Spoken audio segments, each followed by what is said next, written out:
नमस्कार। कांग्रेस से नाता तो टूटा, परंतु 50 साल का 3 पीढ़ियों का जो संबंध था उसकी टीस आज भी है। और आज जहां गुस्सा है पार्टी के लिए, वहां दर्द भी है। और उदयपुर में जो कुछ हो रहा है उसको देख के पार्टी पे तरस भी आ रहा है। आज यहां पे मैं कुछ बातें कांग्रेस के शीर्ष नेतृत्व से साझी करने के लिए आया हूं, अपने दिल की बात कहने के लिए आया हूं। और जो मेरे दिल की बात है, मैं समझता हूं यही बात बहुत से लाखों करोड़ों कांग्रेस के कार्यकर्ताओं की दिल की बात है, जो शायद उस चिंतन शिविर में रखी ना जा सके, क्योंकि जमावड़ा वहां बड़े शीर्ष नेताओं का है। पर कितने शीर्ष नेता सिर्फ चीयर लीडर का रूप धारण करके रह जाएंगे, या कितने लोग उनमें से सच के ऊपर पहरा देंगे, कड़वी और सच्ची बात कह पाएंगे, ये तो आज और कल का दिन ही बता पाएगा। परंतु 50 साल जिस पार्टी में खून पसीना बहाया, जिसके साथ अच्छे बुरे समय में साथ रहे, उसके प्रति मेरा भी जाते जाते एक दायित्व बनता है। I would call it my parting gift to Congress party. मैं कुछ बातें साझी करना चाहता हूं, क्योंकि कल मैंने कांग्रेस के हमारे माननीय अध्यक्ष सोनिया जी का भाषण सुना। बड़ा भावुक भाषण था, और उन्होंने खास तौर पे जो बात कही कि exceptional situations need exceptional solutions. परंतु कल का जो प्रोग्राम मैंने देखा उस चिंतन शिविर का, वो मात्र एक औपचारिकता, एक फॉर्मेलिटी फुलफिल करने से ज्यादा कुछ भी नहीं था।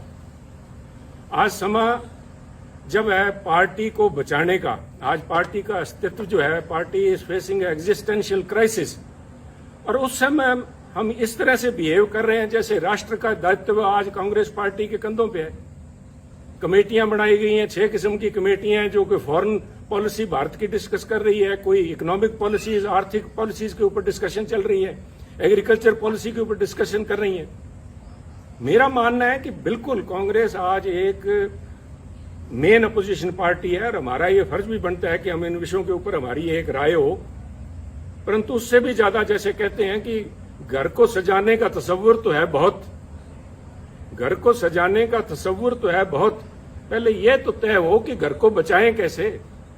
पहले ये तो हम आपस में बैठ के नाता डिस्कस कर लें। मैं अपने आप की आज भी आदत नहीं जाती, मैं आप नेताओं से, कांग्रेस जन से बात कर रहा हूं कि आप ये तो तय करेंगे कांग्रेस को बचाओगे कैसे। क्योंकि अगर बचाने की नीयत होती है, और ये एक मात्र औपचारिकता ना होके चिंता, यहां पे ये चिंता का शिविर होना चाहिए था, ना कि चिंतन का। चिंता तो दिखाई नहीं दी। अगर चिंता होती वास्तविक में, तो वहां पे एक कमेटी, उन 6 कमेटियों के साथ कमेटी एक यूपी के ऊपर भी बनती कि उत्तर प्रदेश के अंदर कांग्रेस की ऐसी दुर्दशा क्यों हुई। 403 सीटों में से करीबन 390 सीट्स के ऊपर कांग्रेस के जो प्रत्याशी थे, उनको मात्र 2000 वोट भी नहीं आ पाए। आप सब समझते हैं कि पंचायत के मेंबर का जो कैंडिडेट होता है वो भी 2-4 हजार वोट ले जाता है।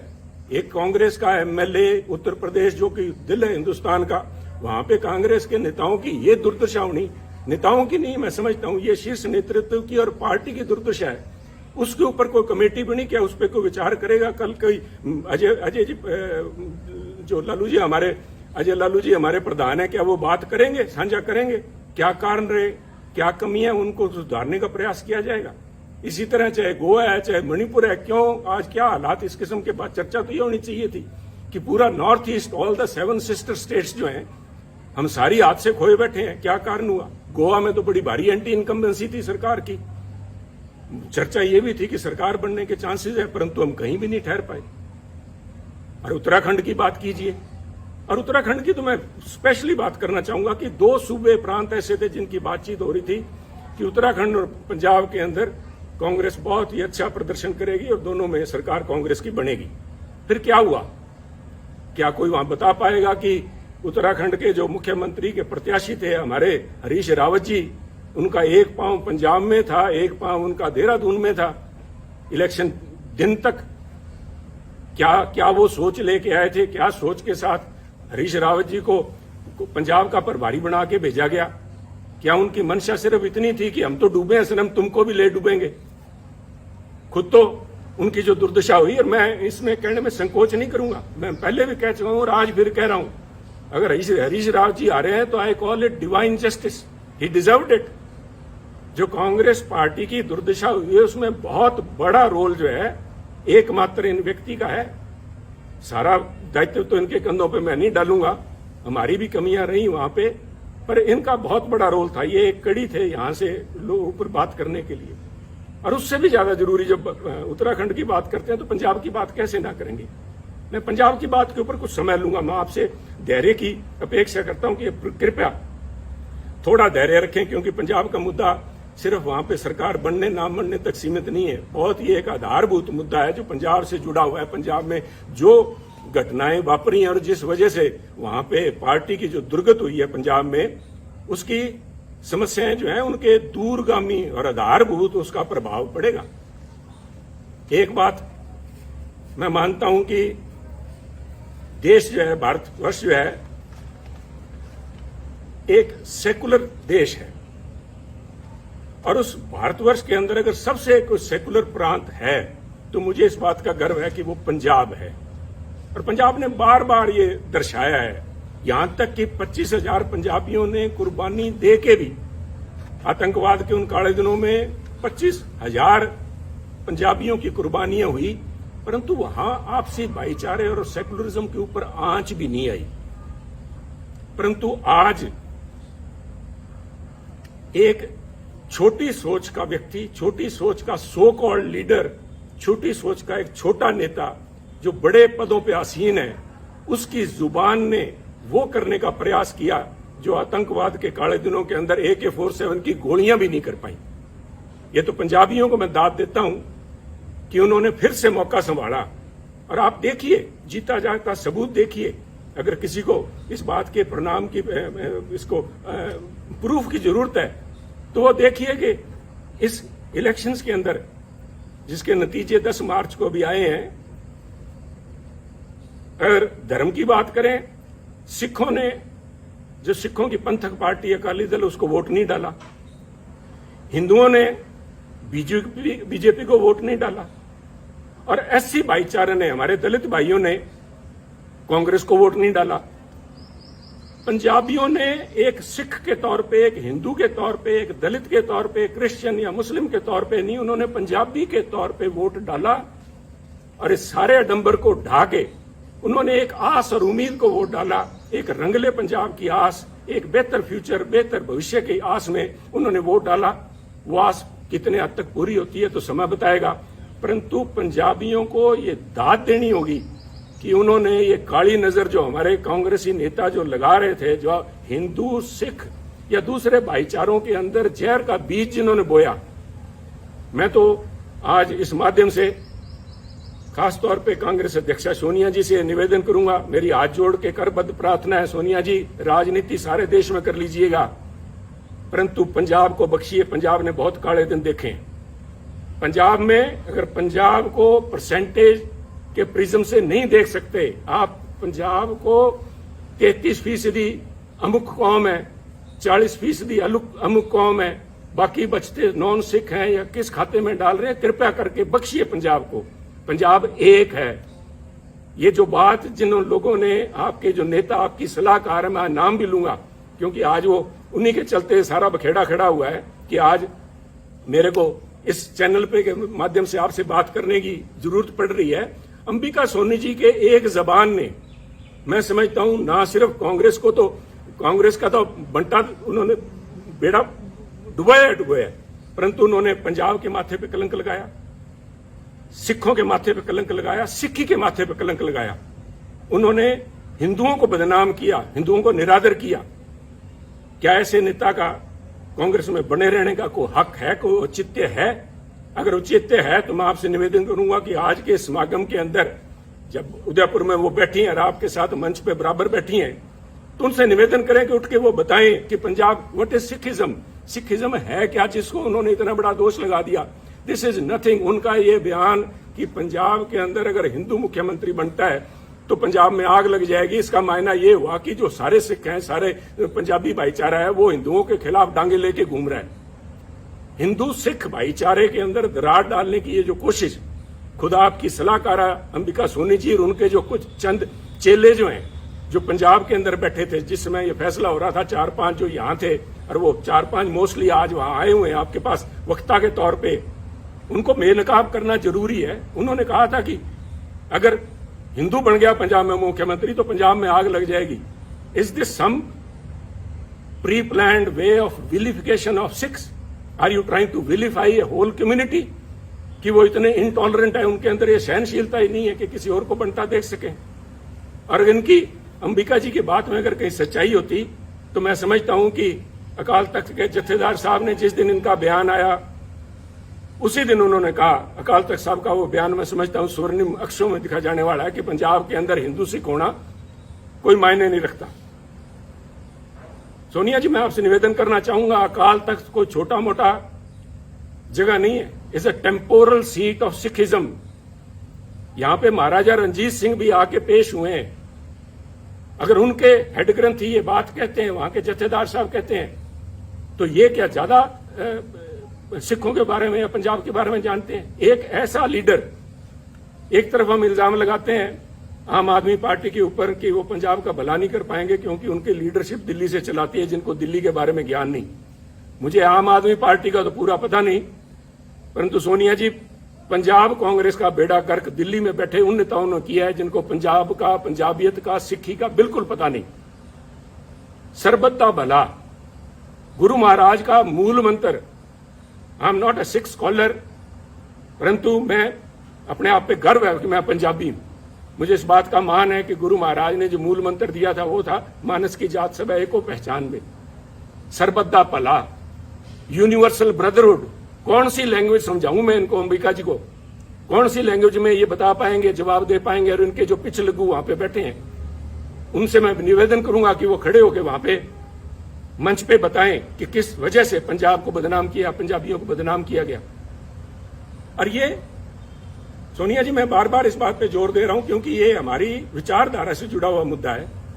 इसका प्रभाव सिर्फ पंजाब तक सीमित नहीं रहेगा। ये तो आप मान के ले लीजिए कि जब तक इन लोगों से आप पीछा नहीं छुड़ाएंगे तब तक कम से कम पंजाब में कांग्रेस के पांव नहीं लग पाएंगे। ये आप एक मेरी भविष्यवाणी लिख लीजिए, चाहे नोट कर लीजिए मेरी तरफ से। परंतु ये मसला पंजाब तक सीमित नहीं रहेगा। This itself shows fundamental problem which is Congress is facing today. आप अपनी चाल ही भूल गए। आप अपने आप को, आप पे इल्जाम लगते हैं कांग्रेस पार्टी के ऊपर सूडो सेकुलरिज्म के, कभी सॉफ्ट हिंदुत्व के, और कभी इस किस्म के बयान आ जाते हैं जिनको कुछ लोग कहेंगे मेजोरिटेरियन एक्सट्रीम लिए बैठे हैं आप। इन बातों का आपके ऊपर जो प्रभाव पड़ेगा वो मैं समझता हूं, आप इन सारे जो इल्जाम लगते हैं आप इनको तस्दीक कर रहे हैं। ये लोग आपके पास मंच पे बैठे हैं, यू आर विटिंगली और अनविटिंगली एंडोर्सिंग देयर व्यू। ये कौन, मेरा गुनाह क्या था? जब ये अंबिका जी का बयान आया, इनके चेलों का बयान आया कि पंजाब में अगर हिंदू मुख्यमंत्री बनता है आग लग जाएगी, तो मैंने कहा ये सोच कांग्रेस की सोच नहीं है। ये सोच किसी एक, I said a petty person, a small-minded person occupying high positions, and I meant your advisor, Ambika ji. Let me be honest with you. मेरे को फांसी लगानी है, लगाइए आप। मैं आज यहाँ सफाइयां देने के लिए नहीं आया आपके पास में। मैं तो आपको एक राय देने के लिए आया हूँ जो पंजाब की भावना आपके सामने रखना चाहता हूँ। अगर इन लोगों को आज आप भी अपने साथ बिठाए बैठे हैं पंजाब में, आप भूल जाइए पंजाब के बारे में। इनको ना सिर्फ सिख, ना सिर्फ हिंदू, बल्कि पंजाब का एक एक बच्चा इनको कोसेगा और इनको ये परिणाम भुगतने पड़ेंगे, अंबिका जी को और इनके इन चेलों को, जिन्होंने यहाँ पे पंजाब कांग्रेस भवन में या होटल के कमरों में जाके अजय माकन जी को या हरीश रावत और उनको हरीश बायतू को जाके जो कहा था, इसका देना आपको देना पड़ेगा। परंतु आज अगर आप भी नहीं समझते, पंजाब के लोगों ने आपको जो कुछ दिखाया है उसके बाद भी अगर नहीं समझे, और आप आज भी, जैसे मैं समझता हूं it was a poor attempt to portray Congress as BSP in Punjab. आपने निर्णय, राहुल जी ने लिया, बड़ा अच्छा निर्णय था, सबसे पहले स्वागत मैंने किया था, that he has broken a glass ceiling. पर जिस तरीके से उसको प्रस्तुत किया गया, तो लोगों ने कहा कि अगर हमने जात पात और जाति के आधार पर वोट डालना है तो हम नकली बीएसपी को वोट क्यों डालें, असली बीएसपी को क्यों नहीं डाल लेते। और वही मसला आपके साथ, चाहे आप जब सॉफ्ट हिंदुत्व की बात करते हैं, लोग कहेंगे अगर वोट ही धर्म के नाम पे डालना है तो फिर बीजेपी को क्यों ना डाले। ये नकली बीजेपी को क्यों डालें? साहब अपने वजूद पे रहिए। Don't this drift of your intellectual, you are losing the moorings, intellectual moorings. यही तो आपके पास सारा कुछ था। इसी विचारधारा के साथ तो लोग हमारे जैसे जुड़े थे। और आप में दूसरों में फर्क क्या है, इसका कौन जवाब देगा? ये जवाब तो आपको ढूंढने पड़ेंगे। इसके लिए किसी सलाहकार की जरूरत नहीं पड़ेगी। इसके साथ ही पंजाब की जब मैं बात करूंगा, मैं नहीं चाहता था कि मैं अपनी बात करूं। मैं यहां सफाई, फिर से कह रहा हूं, मैं सफाई देने के लिए यहां नहीं आया। मैं अपने एक एक शब्द के ऊपर आज कायम हूं।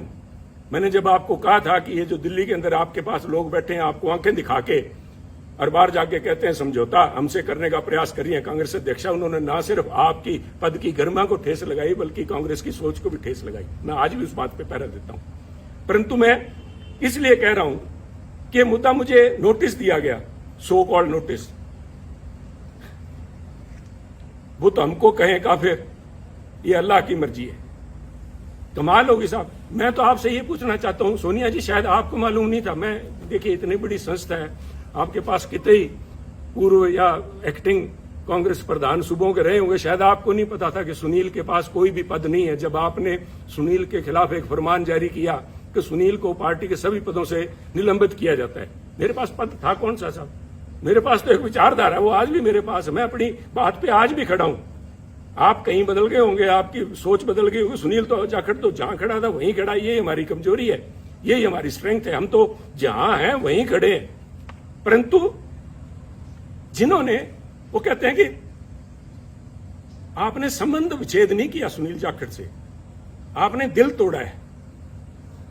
दिल भी तोड़ा तो तूने सलीके से न तोड़ा, बेवफाई के भी कुछ आदाब होते हैं। नोटिस दे रहे हो सुनील जाखड़ को?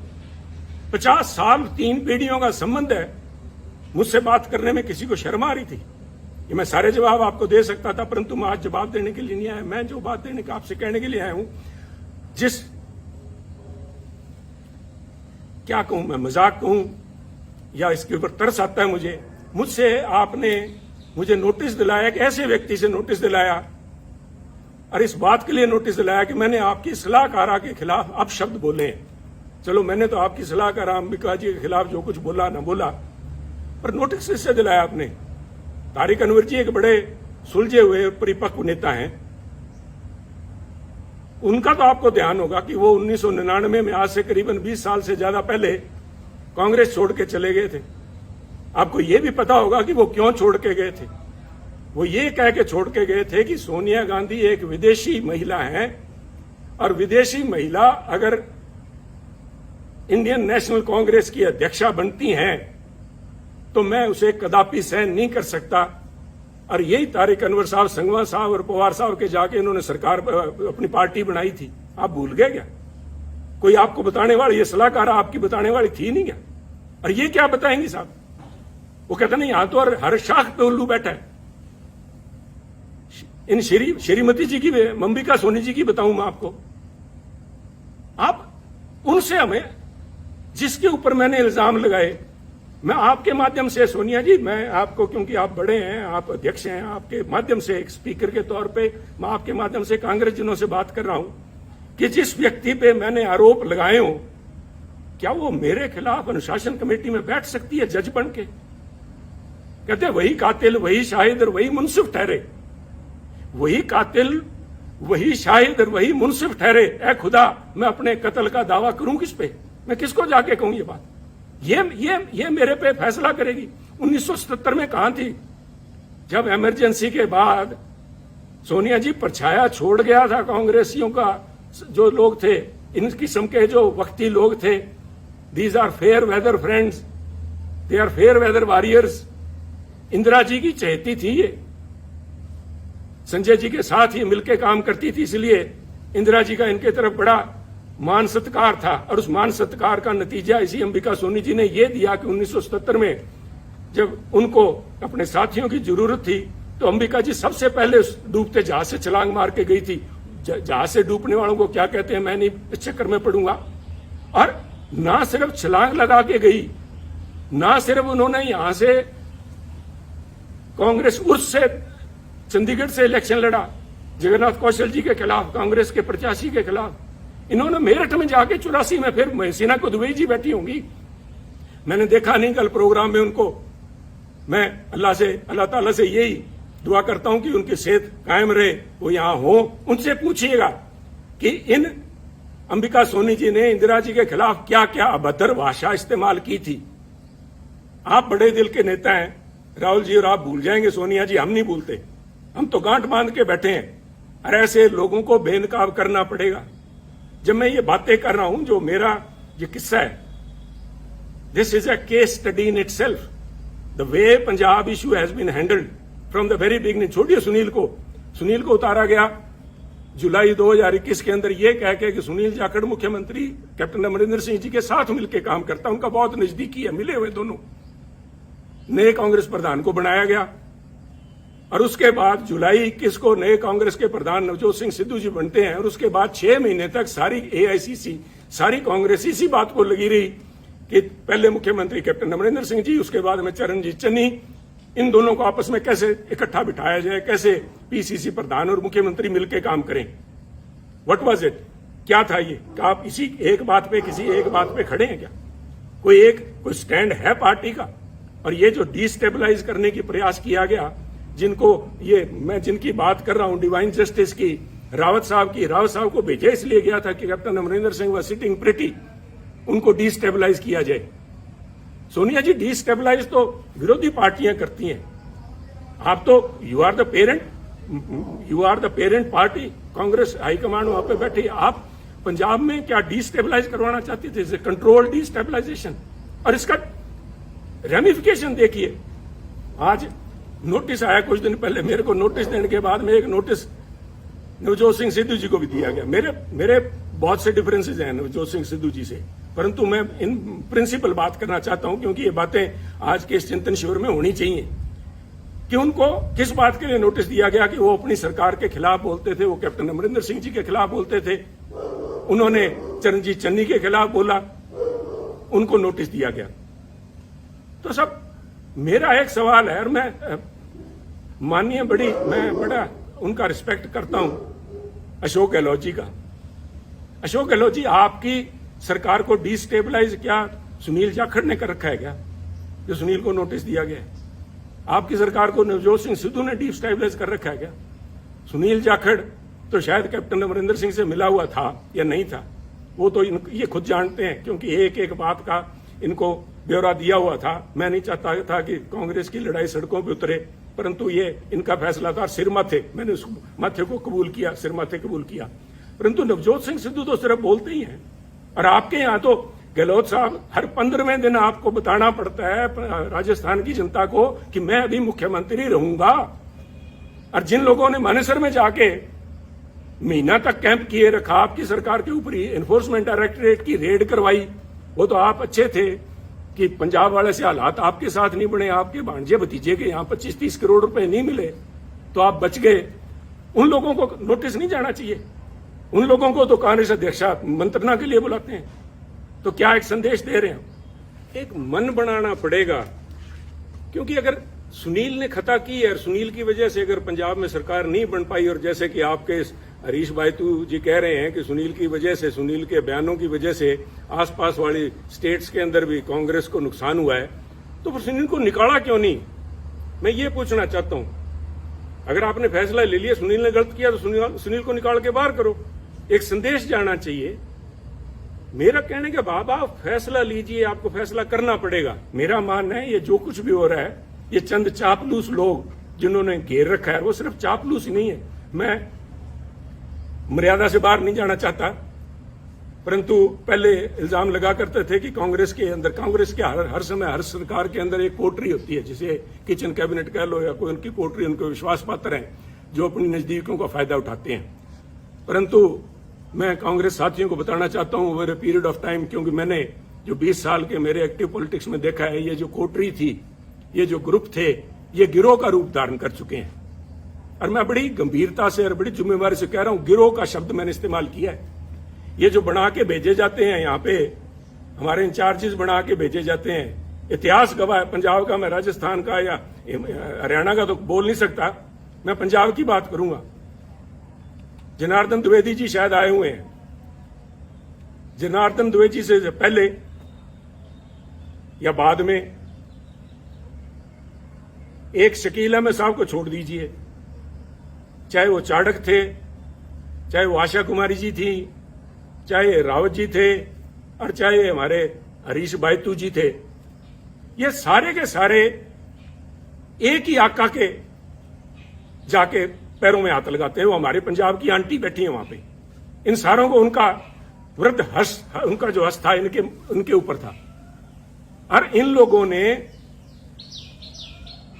इल्जाम बहुत लगे हैं। मैं डिम्पा जी को मैंने कल बैठे देखा, आपके बगल में बैठे थे सोनिया जी, पिछली रो में आपके, उन्होंने एक बयान दिया, उन्होंने पूरे बाड़मेर के माथे पे कलंक लगाया। मैं समझता हूं उनको बाड़मेर का नाम नहीं लेना चाहिए था, उनको व्यक्ति विशेष का कहना चाहिए था, परंतु मुझे पता है कि वो नहीं बोलेंगे, ना ही उनके खिलाफ कार्रवाई होगी। क्योंकि मैं देखिए यहां बैठ के राय देनी बहुत आसान है। मैं समझता हूं कि पार्टी को चलाने के लिए बहुत सी आपकी मजबूरियां होती हैं, मजबूरियां हैं भी, चलाने के लिए बहुत अकोमोडेट भी करना पड़ता है। अकोमोडेट कीजिए। मैं नहीं कह रहा कि आप जसबीर सिंह डिम्पा जी की, जिन्होंने कहा था कि बाड़मेर का ठग्गा था या बाड़मेर का डाकू कहा था, मुझे याद नहीं, उन पे एक्शन ना लीजिए। मैं नहीं चाहता कि आपकी संख्या, एमपीज की संख्या घटे, परंतु मैं इतना जरूर चाहूंगा कि एक कमेटी तो बनाई जाए कि क्या हुआ।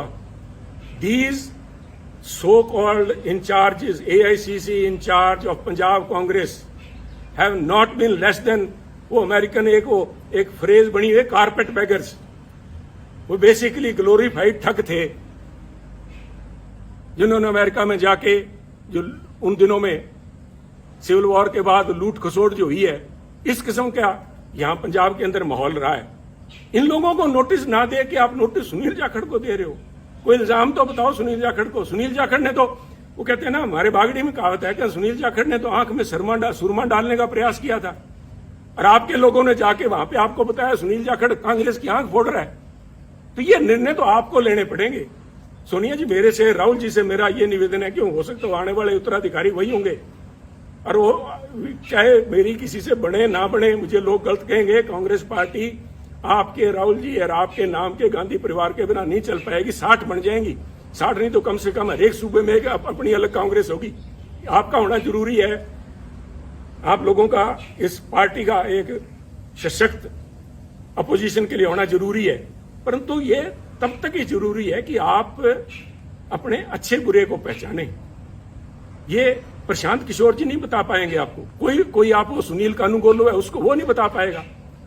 This is a responsibility of the boss himself. अगर आप लीडर हैं तो आपकी परख होनी चाहिए। आप छोड़िए, आप शायद, I have always claimed that Rahul Gandhi ji एक बहुत ही बढ़िया इंसान है। I still believe it. चाहे आज मेरे फर्क है, चाहे जो भी है, जो आवाज उठनी चाहिए थी, सच के साथ में खड़ी होनी चाहिए, नहीं उनकी मजबूरियां होंगी, परंतु is a very fine man, is a very upright.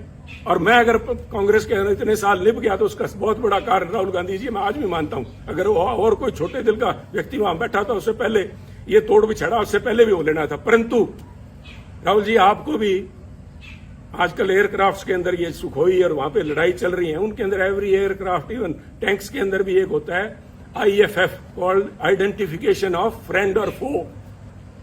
दुश्मन और दोस्त की पहचान कराने के लिए उसके अंदर इंस्ट्रूमेंट लगा होता है, जो फ्रीक्वेंसी आपस में एक्सचेंज करके पता करता है कि मैं जिस पे मिसाइल दाग रहा हूं वो कोई मेरा दोस्त तो नहीं है। आपने इन पिछलगुओं के कहने से मेरे पे नोटिस की मिसाइल दाग दी। मेरा क्या बिगाड़ देंगे आप? पर आपने अगर पार्टी चलानी है तो ये आपको फैसले लेने पड़ेंगे, ये कमान अपने हाथ में लेनी पड़ेगी। ऐसे चापलूस लोगों से, इन बेगैरत लोग हैं। मैंने वहां पे एक बड़ी नेता को गिड़गिड़ाते देखा है कि मेरे को टिकटों की उसमें कमेटी के अंदर रहने दिया जाए। राहुल जी ने मना कर दिया था, शी हैज वेस्टेड इंटरेस्ट। उसके बावजूद वो गिड़गिड़ा के, उनके लिए बहुत बड़ी बात है। परंतु इन चापलूस और बेगैरत लोगों के बीच में रह के मैं समझता हूं हमारी जो कांग्रेस की नेतृत्व है वो गैरतमंद लोगों से बात करना और उनके सलीके को भूल गए हैं। परंतु ये आपको मुबारक हो, ये चापलूस आपको मुबारक हो। एक आखिरी बात कहना चाहूंगा, फैसला लीजिए। फैसले आपने लिए हैं, अच्छे लिए हैं, बुरे लिए हैं, समय बताएगा, फैसले तो लिए हैं। और मेरे फैसले के अंदर जो बात मैं खास तौर पे आखिर में आपसे कहना चाहता हूं, Sunil Jakhat's case, from notification to your recommendation of the disciplinary committee, till the time you have finally asked Sunil to be removed from all positions, it shows what is basically ailing Congress party. आप भी फैसला नहीं ले पाए। ये क्या फैसला था? सुनील से पद ले लिए। क्या पद ले लिए? सुनील के पास कौन से पद थे जो आपने ले लिए? इट इज बिकॉज आज भी आइदर यू लैक कन्विक्शन और you have doubt whether these allegations are true और नॉट। पर मिसाइल तो छोड़ दी, अब ये तो वापस नहीं आएगी। आपने तो मिसाइल दाग दी। सुनील का तो आपने कर दिया कुंडा। सुनील की गैरत, सुनील का ऑनर, उसके लिए बहुत बड़ी बात है। और जिस दिन आपने नोटिस भेज दिया, मेरा तो आपसे उसी दिन संबंध विच्छेद हो गया। परंतु 50 साल आड़े आते हैं बीच में, इसलिए मैं आपसे संबोधित हूं कि ये कमान अपने हाथ में लीजिए। दोस्त और दुश्मन को पहचानिए। दोस्त दुश्मन नहीं पहचान सकते, कम से कम एसेट और लायबिलिटी तो पहचान लीजिए। एसेट कौन है, लायबिलिटी कौन है? ये लोग आपको कहेंगे कि पंजाब में हमने एक नेशनल एसेट क्रिएट किया। अगर वो एसेट है तो उस एसेट को क्यों नहीं पंजाब कांग्रेस का प्रधान बनाया? क्यों नहीं उसको यूपी में ले गए? हमारे यहाँ तो 17 फरवरी को पंजाब के अंदर इलेक्शन कैंपेन खत्म हो गया था। अगर आपने वाकई जात पात के नाम पे वोट मांगने का ठान ही लिया था पंजाब में, तो यूपी में क्यों नहीं लेके गए मायावती जी को काउंटर कराने के लिए? या already has become an embarrassment. ये फैसले आपको लेने होंगे और उसके लिए मैं आपका ध्यान, राहुल जी, लेके जाना चाहूंगा पानीपत की पहली लड़ाई बाबर की तरफ। बाबर ने पहली दफा हाथी देखे जब वो पानीपत आया और एक हाथी को मंगवा के उसने सवारी करने की इच्छा जताई। तो हाथी उनके सामने पेश जब किया गया बाबर के सामने, और हाथी के ऊपर बैठा जब बाबर, तो उसने बैठ के अपने सेनापति से कहा, इसके जानवर की लगाम मुझे थमाओ। तो उन्होंने कहा, जनाब हाथी की लगाम नहीं होती। तो उसका सवाल था निश्चित तौर से कि तो फिर ये चलाऊंगा कैसे? कहते जी, इसकी जो लगाम है, जो इसका जो अंकुश है, वो सामने जो बैठा है, वो जो अंबिका सोनी तारे बैठे हैं या कोई तारिक अनवर बैठा है, उनके हाथ में अंकुश हुआ है। अंकुश है जो प्रौढ़ जिसको बोलते हैं, वो है। तो बाबर ने तब कहा था कि इसको हाथी को बिठाओ और मेरे को नीचे उतारो। तो उन्होंने कहा, क्या बात होगी महाराज? तो उन्होंने कहा, मैं उस चीज की सवारी कभी नहीं करूंगा जिस चीज की लगाम, जिस जानवर की लगाम मेरे हाथ में ना हो, जिस संस्था की लगाम मेरे हाथ में ना हो। तो मेरी आपसे बेनती यही है, with all due respect and for all the respect and all the time we have spent together and with the party, 50 साल की, आगे बढ़िए, कमान सामिए और इन पिछले लोगों को ऊपर छोड़ के कांग्रेस पार्टी को अगर जिंदा रखना है तो ये लगाम अपने हाथ में लीजिए। वरना इस किस्म के जो चिंतन शिविर हैं, इसी प्रशांत किशोर ने आपको कहा था, यूपी में आपको लेके गए थे, कैंपेन का नाम था खाट पे चर्चा। आज कांग्रेस पार्टी खटिया पे नजर आ रही है। अगर आज समय रहते नहीं संभले, वक्त की फिक्र करना दा क़यामत आने वाली है, तेरा जिक्र भी ना होगा दास्तानों में। तो इसलिए शुभकामनाओं के साथ, चाहे आज मैं समझता हूं कि this is my parting gift, my last word spoken to the Congressman, but मैं इस विश्वास के साथ कह रहा हूं कि कोई ना कोई, मैंने आज भड़ास निकालने के लिए नहीं, आप में कमियां निकालने के लिए नहीं, उन बातों को उजागर किया है जिनके ऊपर चिंतन भी नहीं, चिंता करने का विषय है। आज आपका भी इम्तिहान है और वो जो 450 सो कॉल्ड सीनियर लीडरशिप बैठी है, आज मैं देखना चाहूंगा कि कितने लोग खड़े होकर सच्चाई पे पहरा देते हैं। कितने लोग खड़े होकर कहेंगे कि वो 5-4 जो पंजाब वाले आए हुए हैं जिन्होंने आग लगाने की बात की थी, उनको बाहर निकाला जाए हॉल से। उनको तो आपने स्पीकर बना रखा है, वो तो आज यहाँ पे आपके वर्कर्स को एड्रेस करेंगे, और जिनकी वो मुखिया हैं उनको मंच पे मठा सीन है। तो आप देखिए, ये आप जाने। मैं एक दफा फिर से, मैंने पहले भी जिस दिन नोटिस आया था उस दिन कहा था good luck to Congress party, and today I again say good luck and goodbye Congress. जय हिंद। बहुत कमजोर हो चुकी हुई है। कांग्रेस पार्टी को सबको इकट्ठा रखना चाहिए और हम सबको अपनी गलतियों में सुधार करना होगा। यहाँ अगर हम में गलतियां तो हम सुधार करें, पार्टी के अंदर कोई गलतियां तो पार्टी के लीडर अपना सुधार करें।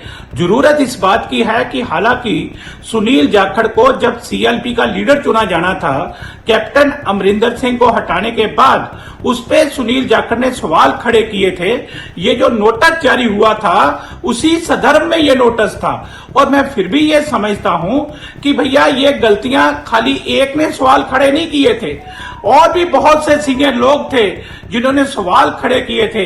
खाली सुनील जाखड़ को बलि का बकरा बनाना ये अच्छी बात नहीं है। ये नोटिस वापस